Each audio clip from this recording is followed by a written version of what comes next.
السلام علیکم ورحمۃ اللہ وبرکاتہ۔ دوستو میں ہوں آپ کا بھائی حافظ غلام مصطفیٰ سعودی عرب سے۔ دوستو حضرت عمر فاروق رضی اللہ تعالیٰ عنہ کے دور کا یہ پتھر اس وقت میں ظاہر ہوا جب حضرت عمر رضی اللہ تعالیٰ عنہ کی شہادت قریب تھی۔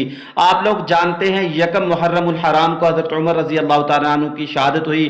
اس سے کیا سبق ملتا ہے؟ پتھر بھی حضرت عمر رضی اللہ تعالیٰ عنہ کی گواہی دیتے ہیں، ان کے ایمان کی، ان کی خلافت کی۔ دوستو یہ پتھر دریافت ہوا ہے مدینہ منورہ کے علاقے المہد سے، جو مدینہ منورہ سے تقریباً 2 گھنٹے کے فاصلے پر ہے۔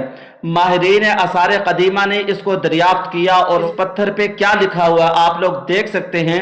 اللہ ولی عمر بن الخطاب فی الدنیا والآخرہ، پہلی والی جو لائن ہے اوپر لکھا ہوا ہے اللہ ولی عمر، پھر نیچے لکھا ہوا ہے بن خطاب، پھر نیچے لکھا ہوا ہے فی الدنیا، پھر نیچے لکھا ہوا والآخرہ، اور آخری لائن میں لکھا ہوا لا الہ الا اللہ۔